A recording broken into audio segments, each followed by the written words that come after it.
Hi, I'm Jenna, licensed counselor and owner here at Central Texas Child and Family Counseling. In this video, I'll be sharing a brief overview of shared power for the teen years. With TBRI or trust-based relational intervention, shared power means partnering with your teen in ways that builds trust and mutual respect. The quintessential characteristics of the teenage years is change.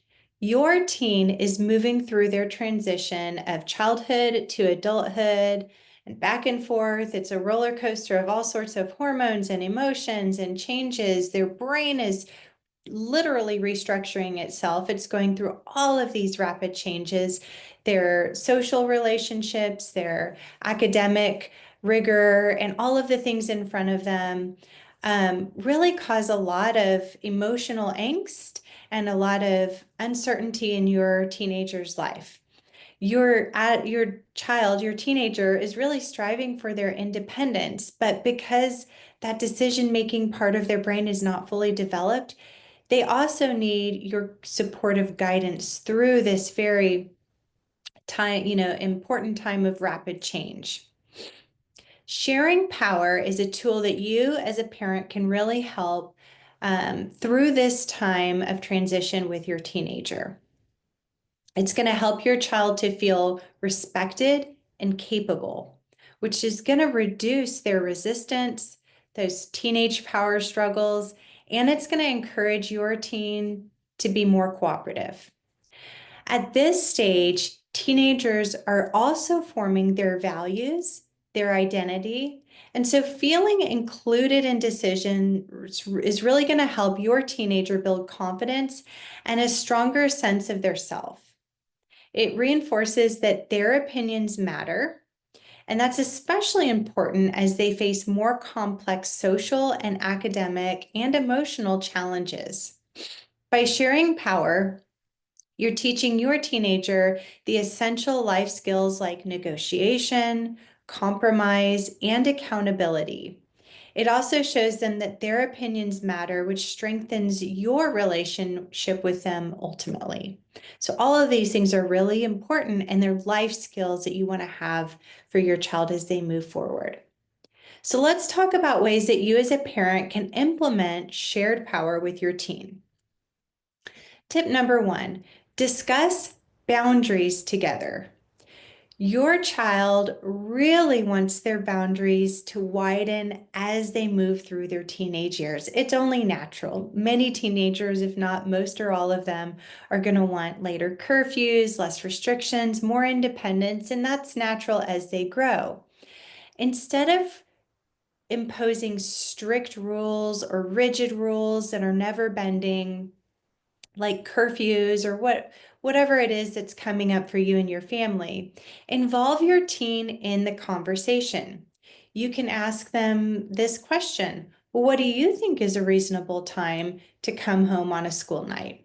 Now, your child might offer some suggestions that you disagree with, but by asking them this question, you're inviting them in the conversation, and we want to be open. So you don't want to laugh at them or knock it down right away, but involve them in that discussion so that they can feel like they have part of it. And ultimately, you may come to a different decision than they originally wanted, but it's still allowing them to be in the discussions with you instead of just being told what to do.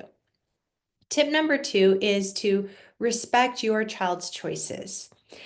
When it comes to decisions in age-appropriate areas, you really want to let them make those age-appropriate decisions themselves, even if it means that your child is learning from their mistakes. For instance, your child might choose to manage their schedule differently than you would. Now, this is not to mean that you allow your child to make decisions in areas that are not age appropriate, like coming home excessively late, not doing things that you know are not healthy or safe. In those areas, as parents, we need to know what our non-negotiables are. What are our values as parents? What are our black and white areas? Sometimes parents have a lot of things that they consider to be black and white when really they're gray areas. And some areas we feel like, well, I guess I'll just let them make all the choices and make all the decisions. We really do need to step in. So as your child gets older, as they grow up naturally, they're going to have more opportunities to make decisions than they would in their younger teen years.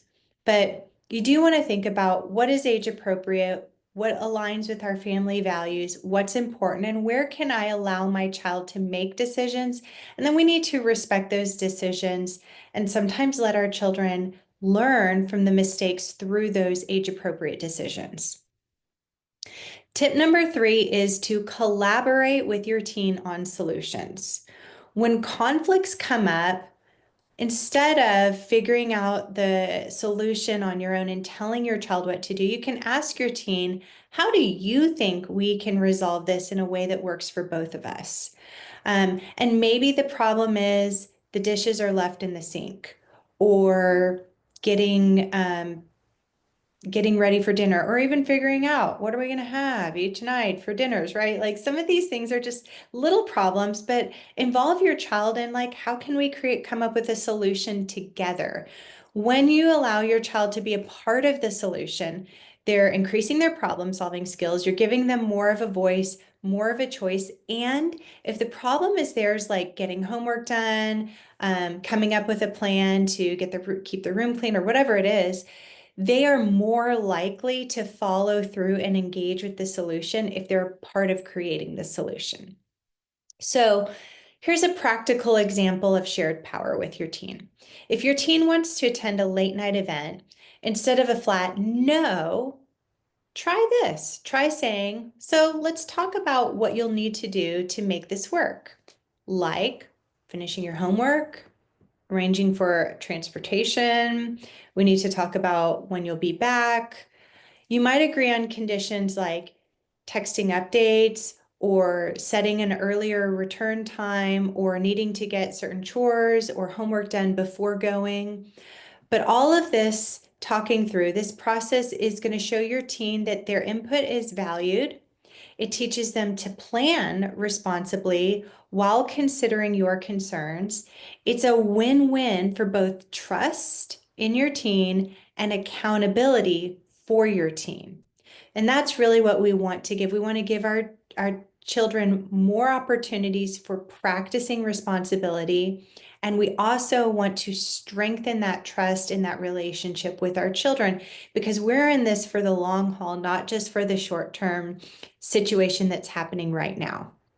So again, every family, every teenager, every situation is different, but I want to encourage you to see where you can implement shared power in your home with your teenager. Thank you so much for watching this brief overview of shared power in the teen years. Remember, this video is for information. It's not a replacement to therapy. If you have questions for your therapist, please talk with them here at Central Texas Child and Family Counseling. Thank you so much for watching. We are here to help.